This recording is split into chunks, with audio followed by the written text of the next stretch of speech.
Quer saber quais são os 3 níveis de um cientista de dados? Então assista esse vídeo até o final que eu vou mostrar para você exatamente o que são cada um desses níveis, tá? Mas antes disso, eu queria te dar boas-vindas nesse canal. Seja muito bem-vindo ao canal Seja um Data Scientist. Meu nome é Meigaron e o objetivo desse canal é te ajudar a conseguir o seu primeiro emprego como cientista de dados ou fazer uma migração profissional de carreira. E para isso eu vou trazer conteúdos aqui nesse canal tanto da parte prática, então vou falar sobre Machine Learning, ciência de dados, modelos em produção, quanto da parte de preparação. Então vou trazer aqui projetos, métodos de aprendizado, entrevistas, tudo que te ajude de alguma forma a conseguir seu primeiro trabalho como cientista de dados ou fazer uma migração profissional de carreira. E nesse vídeo eu quero falar para vocês sobre os 3 níveis de um cientista de dados, tá? Se você gostou dessa ideia, se inscreve no canal, deixa seu like nesse vídeo e conforme eu for mostrando para você esses níveis, se você tiver alguma dúvida, algum ponto de vista diferente, alguma coisa que você queira acrescentar, cara, escreve aqui nos comentários, por favor, porque me ajuda também a ter uma outra perspectiva desse assunto, tá?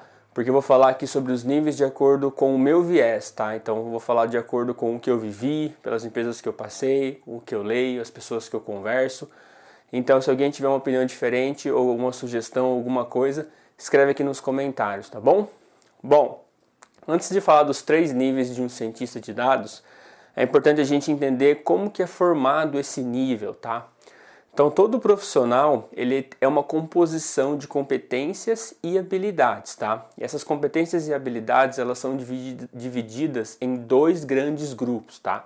Então a gente precisa falar desses 2 grandes grupos para poder entender os níveis de um cientista de dados, tá bom? E aí você me diz assim, Meigaron, cara, mas quais são então esses 2 grandes grupos de competências e habilidades? Bom, o primeiro grande grupo, ele diz respeito muito às ferramentas, aquilo que você domina, que é intrínseco à profissão. Como assim, Meigaron? Bom, vou te dar um exemplo. Um profissional super conhecido, que é o pedreiro, o mestre de obras, ele tem algumas coisas que são intrínsecas da profissão dele, certo? Então, assentar tijolo, levantar parede, fazer reboque, construir telhado, assentar piso. Então, tudo isso faz parte das ferramentas que ele utiliza para poder construir uma casa, certo? E o nome desse conjunto de habilidades que fazem parte da profissão dele, que diz mais respeito a processos e ferramentas, a gente chama de hard skills, tá? Então, quais são as hard skills de um cientista de dados? Programação, então as linguagens de programação que ele domina são ferramentas dentro da sua caixa de ferramentas de um cientista de dados, certo? Estatística, então os conceitos estatísticos fazem parte da caixa de ferramentas de um cientista de dados. Machine Learning, então os modelos de Machine Learning, regressão, clusterização, Reinforcement Learning, são todas ferramentas de um cientista de dados, tá bom? Desenvolvimento de software, então trabalhar com Git, trabalhar com projetos, trabalhar com deploy, trabalhar com organização de projetos. Então tudo isso são ferramentas do cientista de dados, tá?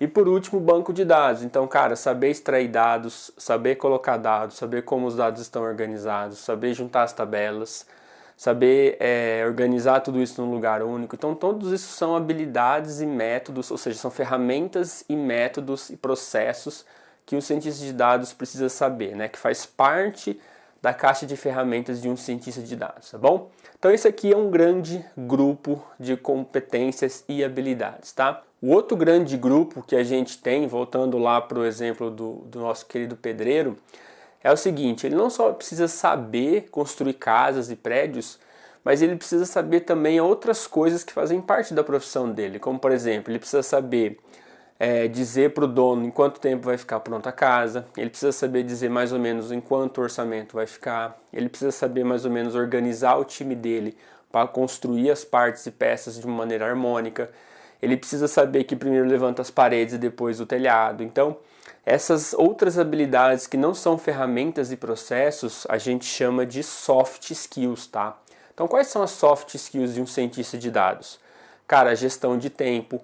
Então, quanto tempo vai levar para terminar uma tarefa, quanto tempo vai levar para terminar um projeto. Então, tudo isso é a gestão do seu tempo. Quais reuniões você deve participar e quais você não deve participar. Então, tudo isso é gerir o seu tempo, tá? Quais são outras soft skills? Priorização de tarefa. Então, você tem uma lista de tarefas para fazer no dia. Cara, qual tarefa eu faço primeiro? Como que eu priorizo as tarefas de modo que eu gere valor mais rápido, que eu não gere dependência para as outras pessoas e que eu faça realmente o que é necessário primeiro, tá? Então, a organização das tarefas também são soft skills, tá? Outras soft skills, cara, comunicação.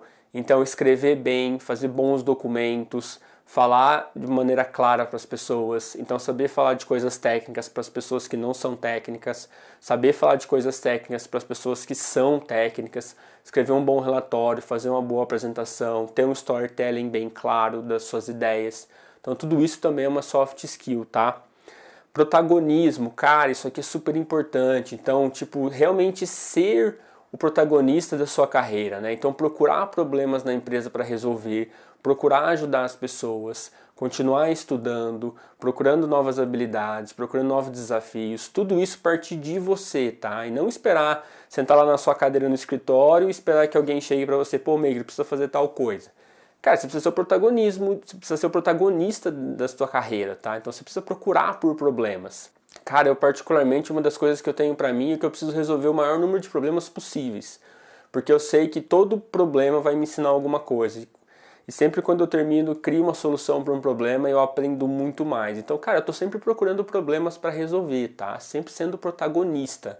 E não esperando que alguém diga o que eu tenho que fazer, tá bom? Então ter protagonismo hoje é uma soft skill super relevante para as empresas, tá? Outra soft skill, cara, volume de entrega. Você precisa, cara, ter um volume de entrega constante. As pessoas precisam lembrar que você, pô, o Meire entrega bastante, entrega, sei lá, 30 tarefas ou 30 pontos lá, como que a gente chama no Scrum. Ter um volume de entregas e também uma velocidade de entrega constante, tá? Então entregar as coisas rápido, fazer o que é essencial primeiro, gerenciar tempo, comunicar bem. Então tudo isso são soft skills, tá? Além disso, outra soft skills importante é a negociação e persuasão, tá? Aqui é muito mais no sentido de que às vezes você trabalha em projetos com pessoas multidisciplinares, certo? Então você precisa de outras pessoas para te ajudar. Então como que você argumenta com essas pessoas para que elas coloquem as atividades que você precisa na lista de tarefas dela? Então como que você convence a pessoa, tá? Quais argumentos você usa? Aqui é um pouquinho de comunicação, um pouquinho de negociação, mas é super importante você conseguir fazer com que as pessoas elas olhem para o seu projeto, para as suas tarefas, entendam o que você está fazendo, vejam valor naquilo e consigam colocar na lista de tarefas para fazer, tá? Então é importante você também ter essas skills, tá? Essa skill de comunicação, de persuasão e negociação, tá bom? Bom, então essa aqui é um pouco das soft skills, tá? E nós profissionais, a junção dessas duas conjunto de habilidades, né, e competências, que são as hard skills e as soft skills, a soma disso diz pra gente a nossa senioridade, tá? Então a senioridade, no fundo, ela é a junção das hard skills mais as soft skills, tá? E a senioridade de mercado, a gente sempre fala que tem o júnior, né? Tem o pleno e tem o sênior, tá? Existem outros também, tem o estagiário, tem o trainee.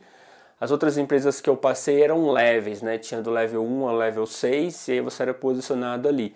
E cada level era esperado que você executasse ou performasse de uma certa forma, tá?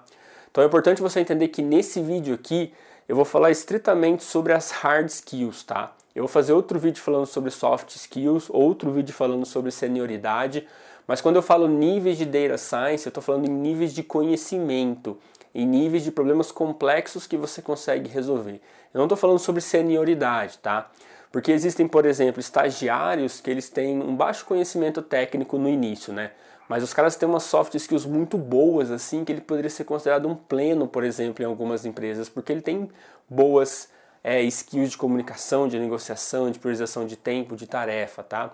Por outro lado, existem profissionais, como por exemplo os profissionais que têm uma carreira mais acadêmica, que eles estão no ápice das hard skills, tá? Mas o ambiente acadêmico ele funciona um pouco diferente, então tem coisas que você não desenvolve lá.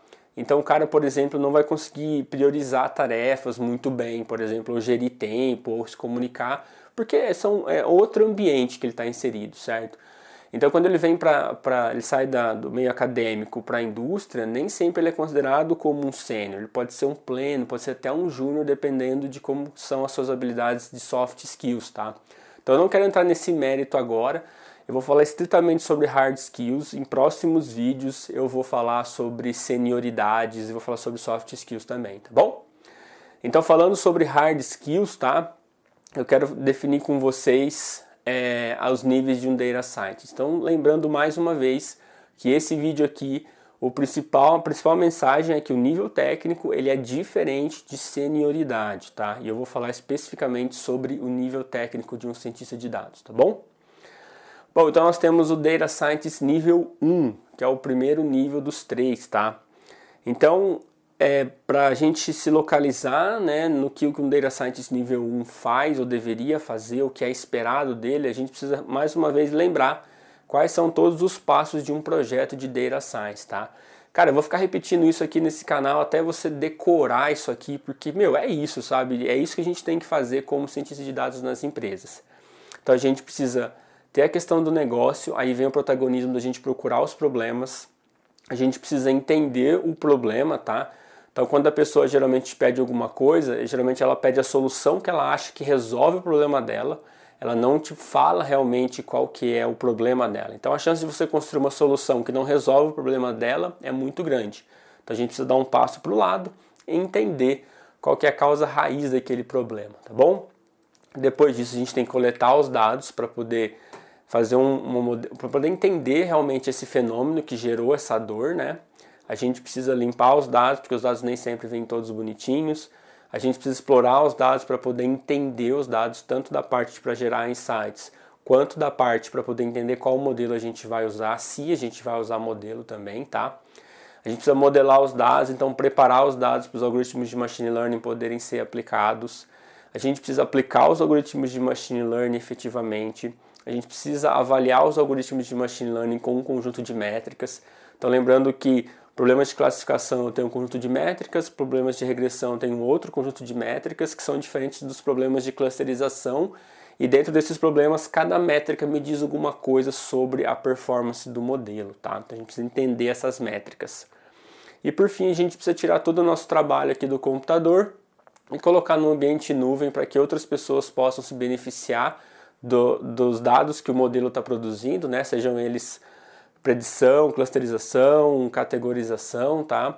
E não só pessoas, mas também sistemas, ferramentas de BI, qualquer sistema que queira utilizar as predições fornecidas pelo modelo, tá bom? Então essas aqui são as atividades de um cientista de dados. E você me fala assim, tá, Megra, eu entendi, você já falou isso milhões de vezes, eu já sei disso. Agora, o que um Data Scientist 1 faz? O que é esperado dele, tá? Dentro desses passos aqui, o cientista de dados 1, ele não é esperado que ele saiba sobre negócios muito bem, tá? Porque ele está começando na empresa agora e eu também vou mostrar por que disso, tá bom? Mas é importante que ele saiba desde a coleta de dados até o modelo de produção. É só assim, pô, Meira, eu tenho que aprender tudo isso, cara. Cara, você precisa aprender tudo isso, porém a complexidade que você precisa aprender para começar não é das maiores. Eu acho que esse é o grande ponto aqui, tá? Esse pipeline que você está vendo aqui na minha tela, cara, ele pode ser o mais complexo possível. E eu quero que você entenda que o Data Scientist 1, ele faz isso aqui da forma mais simples possível. É uma forma efetiva que funciona, mas é da forma mais simples, tá? E é isso que eu quero mostrar aqui para você agora. Então, o que é esperado e o que não é esperado de um cientista de dados nível 1, tá? Bom, é esperado que ele saiba coletar dados, então saiba fazer queries, saiba fazer requisições em APIs, tá? É esperado que ele saiba manipular dados, então fazer limpeza de dados, preparar os dados, saber entender os dados que ele acabou de coletar, unir esses dados num lugar único, tá? É esperado que ele analise e gere insights com análise exploratória de dados. Então é esperado que ele pegue os dados, limpe os dados, cara, e ele gere várias hipóteses aqui e vá respondendo essas hipóteses, tá? Lá no meu treinamento eu mostro como que você gera as hipóteses e depois como que você valida essas hipóteses através de uma análise de dados, tá? Então é esperado que você faça isso, que você gere insights através dos dados que você tem, tá? Até para saber mesmo se vale a pena fazer um modelo ou se você já resolve o problema de negócio com uma análise mais aprofundada, tá bom? É esperado dele também que ele saiba aplicar modelos de machine learning, e aqui eu acho que é o grande ponto que diferencia o Data Scientist 1 e o Data Scientist 2, tá? O Data Scientist nível 1 é esperado que ele saiba aplicar modelos de machine learning, mas não é esperado que ele saiba como que os modelos de machine learning funcionam. Então qual que é a diferença entre uma Hexatree, uma Random Forest e uma XGBoost? Qual que é a diferença de um modelo de árvores para um modelo de rede neural? Por que uma Supporter Vector Machine ela funciona diferente de uma rede neural? E por que ela enviesa menos do que de uma rede neural? Por que eu tenho que preparar os dados melhor numa rede neural do que no modelo de árvores? Então todas essas perguntas cuja resposta estão na forma como o modelo é construído, ele não precisa saber disso no começo, tá? Então a gente está falando aqui do nível 1, que é o nível onde ele aplica, entende os resultados, mas ele ainda não sabe como aquilo funciona, tá bom?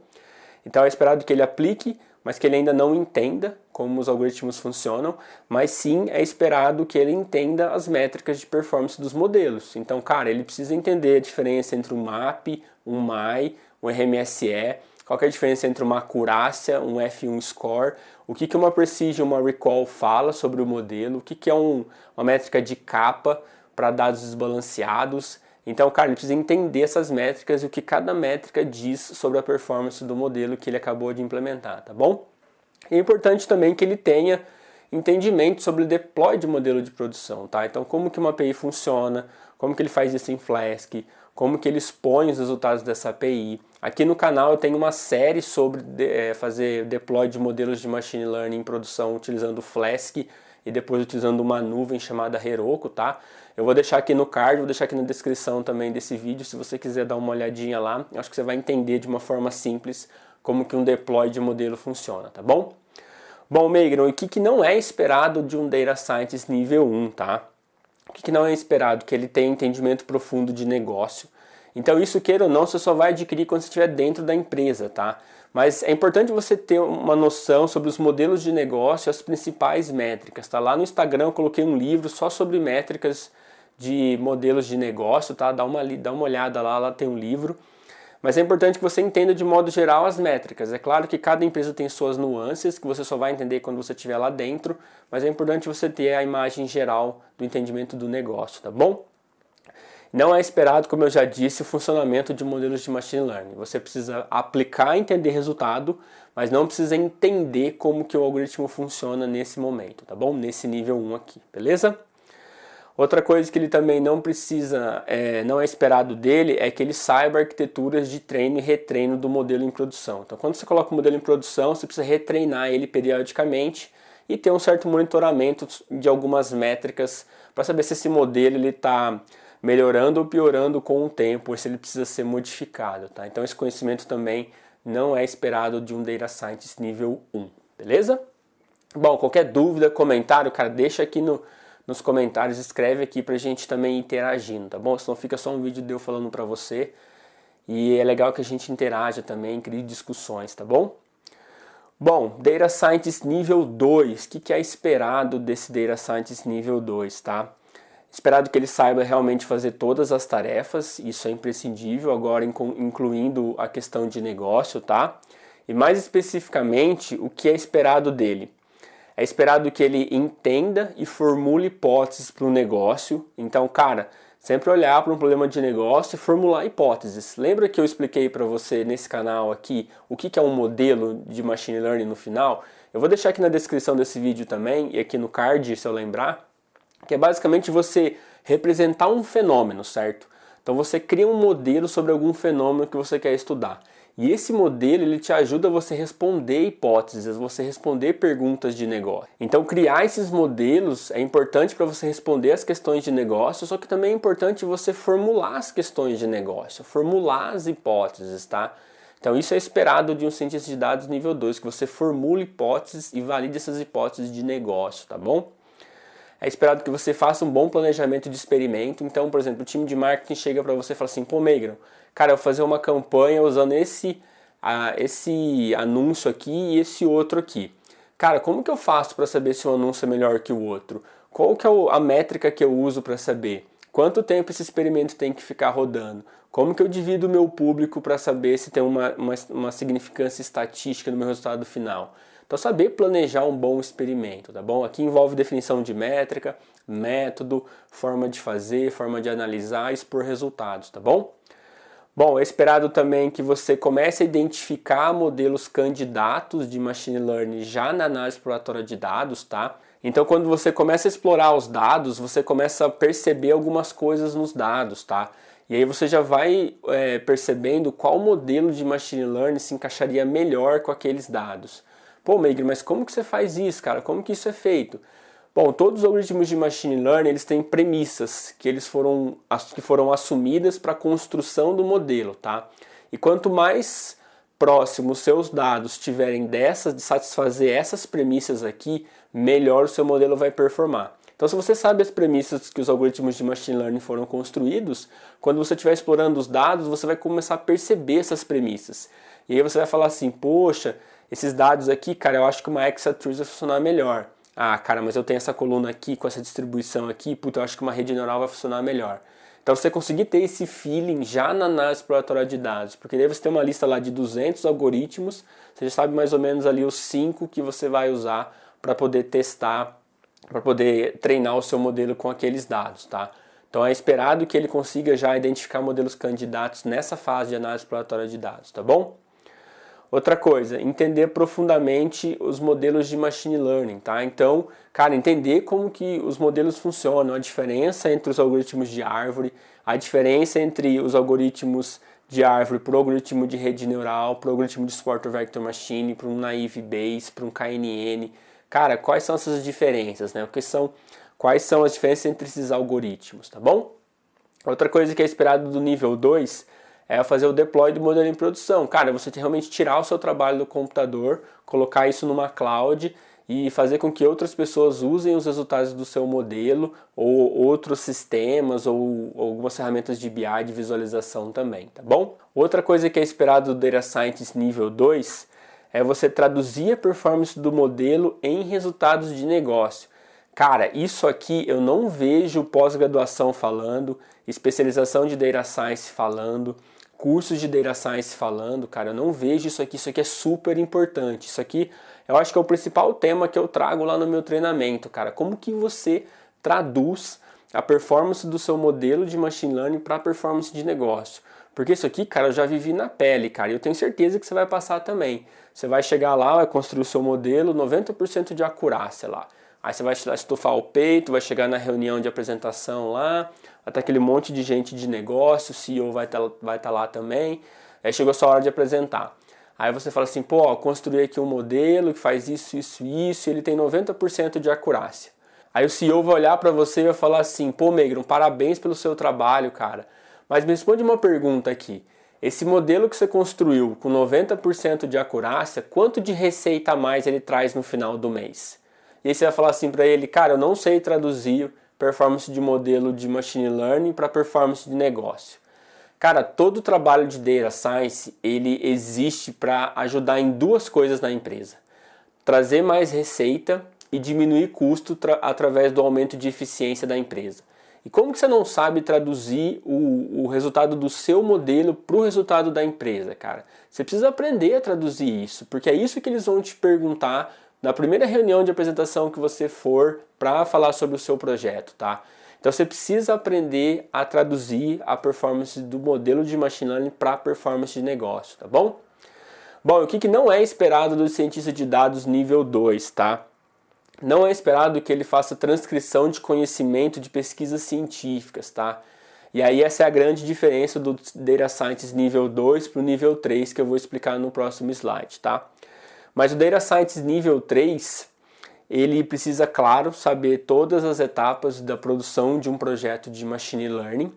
E o diferencial dele, o que é esperado dele, é que ele consiga transcrever conhecimentos de pesquisas científicas. Aí você fala assim, Meigron, mas como assim, cara? Eu vou te dar um exemplo. Então imagina que você está na empresa e lá na sua empresa tem um modelo de clusterização que ele agrupa as pessoas baseado no interesse de algum conteúdo. E aí o time de marketing ele faz conteúdos diferentes para cada um dos grupos de pessoas que o modelo que está lá agrupou, certo? E aí ele começa a enviar e-mails com diferentes conteúdos para as pessoas. E aí tem alguns clusters que eles performam mal, ou seja, a taxa de abertura de e-mail é baixa, algumas métricas elas estão baixas, tá? E aí você começa a desconfiar que aquele modelo de clusterização, ele está misturando as pessoas dentro do cluster. Então tem cluster, aquele cluster que está performando mal, que tem pessoas ali dentro que não gostam daquele conteúdo que as pessoas estão enviando para eles. Por isso que a performance está baixa. Então você começa a desconfiar da performance do modelo. E aí você fala assim, cara, eu preciso melhorar esse modelo. E aí você fala assim, beleza, acho que uma forma de melhorar esse modelo é fazer essa separação dos meus clientes de uma maneira melhor, certo? De uma maneira mais precisa. Então, realmente separar as pessoas que têm interesse de um certo conteúdo de outras pessoas que têm interesse de um outro conteúdo. E para fazer uma boa separação em clusterização, você tem que usar boas features, certo? Dependendo da feature que você usa, você mistura o cluster. Dependendo das features que você usa, você separa os clusters, certo? E aí você fala assim, cara, beleza. Então eu preciso fazer uma separação, uma seleção de features muito boa. Só que aí você fala assim, cara, mas seleção de features, ela está diretamente ligada com as classes, certo? Porque todo método de seleção de features leva em consideração a classe. Porque no fundo, você está selecionando as features que conseguem fazer com que você separe os exemplos dentro das classes. Só que um problema de clusterização, você não tem classe, né? Você não tem os labels ali.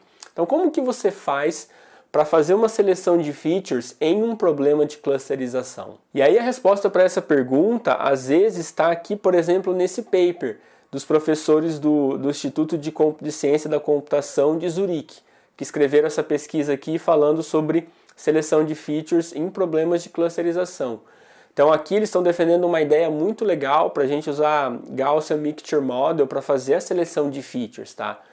Só que o problema disso é que essa pesquisa aqui não tem código, cara. Então o cara não deixa o código aqui bonitinho em Python para você copiar, colar e resolver o problema.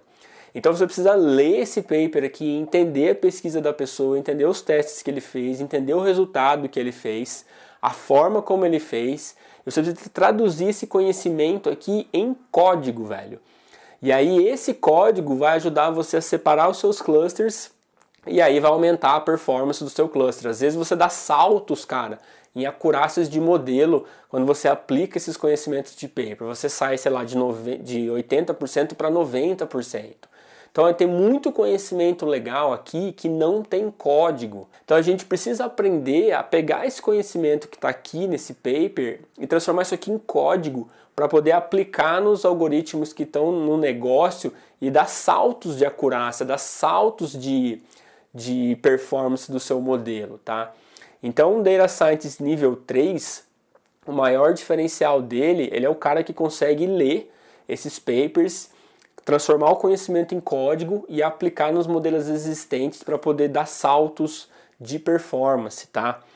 Então, isso aqui é uma característica muito exercitada pelas pessoas que estão dentro da academia, né? Então, os mestrandos, doutorandos, professores, mas não é exclusiva deles, tá? A gente que não está no meio acadêmico também consegue traduzir conhecimento de paper para conhecimento, para código e depois aplicar em negócio, tá? Existem vários métodos, várias formas de você ler um paper e construir um código em cima dele, tá? Se você tiver interesse, eu posso trazer mais para frente um vídeo falando sobre isso. Mas essa é a grande característica do cientista de dados 3, tá? Ele pegar esse conhecimento que está escrito em paper, transformar isso em código e aplicar no negócio para dar saltos de performance nos modelos existentes, tá bom? E aí com isso ele acaba sendo uma liderança, uma referência técnica, né? Então ele conhece muito os algoritmos, passou por vários problemas e ele acaba sendo uma referência técnica para o time, ajudando outras pessoas, ajudando mais a disseminar o conhecimento de Machine Learning e Data Science na empresa como um todo, tá bom? Bom, então esses foram os 3 níveis de um cientista de dados, na minha opinião, tá? E para fazer um resumo aqui para você em uma frase, o que cada nível é esperado de cada nível, o que você deveria fazer em cada nível, eu trouxe aqui os 3 Data Scientists. E no Data Scientist nível 1, para mim, o que é esperado dele é ele construir pipelines de dados e treinamento de modelos, tá? Então, cara, é exatamente o que eu ensino lá no meu treinamento Data Science em produção. É você pegar um problema complexo, entender a razão, né, a causa raiz, e construir todo o pipeline de dados, treinar modelo, entender as métricas, mesmo que você ainda não saiba como os modelos funcionam, tá? Então os meus alunos lá do treinamento Data Science Produção me perguntam durante o nosso office hour, falam assim, pô, Megro, e sobre os níveis, assim, o que você acha dos nossos níveis? E eu falo para eles, todo mundo que termina o meu treinamento, cara, para mim é o Data Science nível 1, porque eu criei o treinamento para isso, tá? Então, se você sabe construir pipeline de dados, treinar modelo, entender as métricas de performance do modelo e entende um pouquinho como colocar em produção, para mim você é o Data Scientist nível 1, beleza? O Data Scientist nível 2 é o cara que entende como os algoritmos de Machine Learning funcionam e ele sabe dizer as vantagens e desvantagens em relação aos dados. Então, cara, qual que é a vantagem e desvantagem de uma rede neural? Qual que é a vantagem e desvantagem de uma Random Forest, de uma XGBoost, de uma ExaTrees, de uma SVM, de uma Naive Bayes, de um K-means, de um KNN? Cara, qual que é a diferença e as vantagens e desvantagens desses modelos, tá? E o Data Scientist nível 3 é o cara que consegue melhorar as técnicas de Machine Learning através da implementação de trabalhos científicos, tá? Então é o cara que vai além da nossa implementação do Medium, né? Você acha um post bonito no Medium lá, implementa aquilo e beleza. O cara vai além disso, o cara procura realmente na ciência técnicas e métodos diferentes para poder aumentar a acurácia de modelos existentes, beleza? Bom, então esses são o resumo desse vídeo aqui, eu espero que você tenha gostado.